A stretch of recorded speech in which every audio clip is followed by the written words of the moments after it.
This first one was sent to CornyDriveThru at gmail.com from DJ Ellis, Brisbane, Australia. Do you think Cody Rhodes will be the one to end Roman Reigns' title run just to stick it to AEW? Knowing the AEW diehards will absolutely lose their minds. And let me just say here at the start, I'm not sure if that's why Vince McMahon does what he does as a booker. Yeah. To drive the fans in AEW crazy. But I'm going to say that yes, probably, and no, of course not, to those two things. No, he doesn't give a shit what the AEW fans do, except if they come and spend money with his company or watch his program or whatever. But we just talked about who's lined up for Roman Reigns. We also, the story is perfect. It has to come to fruition. And it can't be like Lawler in Memphis, where Jerry Jarrett was able to milk it for years and years and years, that Lawler's chase for the world title, that, sooner or later he'll get. Well, he milked it he created his own, but that had still been 5 years. And he actually got a recognized version of the title 13 years after his first title shot.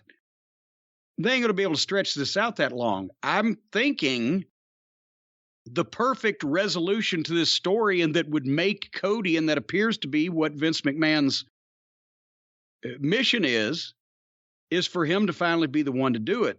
How soon, I don't know, but I can't see how maybe they could salvage it if Cody wins it from someone else that won it from Roman Reigns. But Cody's going to have to end up with it sooner or later, or the whole thing's shit.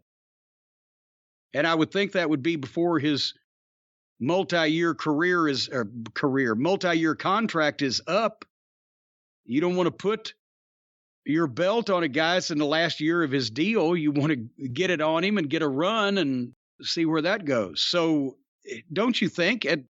It's not a question of whether he's going to win it unless something drastically changes and he or something else fucks up royally what they're planning to do.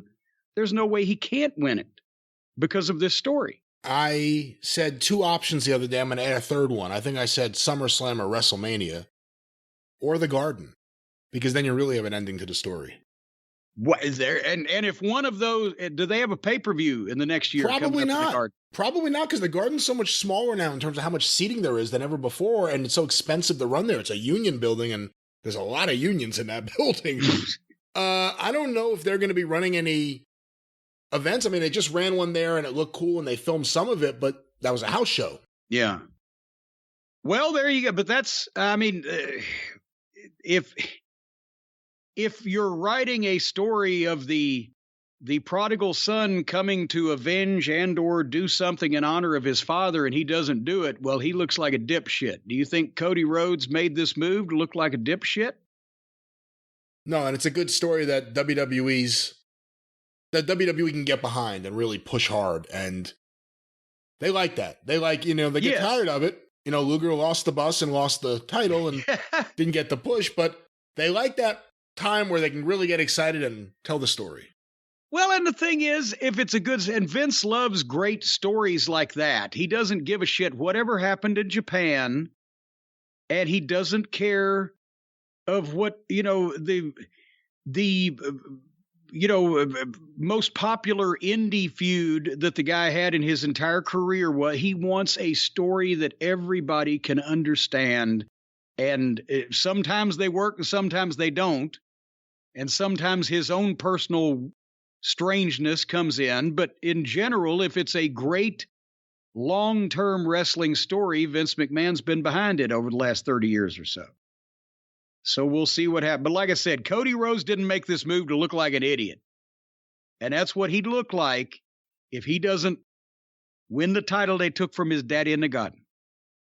If there's any kind of shenanigans in that first title match, a count out, a Luger, or whatever it may be, if there's not a finish, or he doesn't walk out with that belt in that first title match, does that tell you about Vince's commitment to him?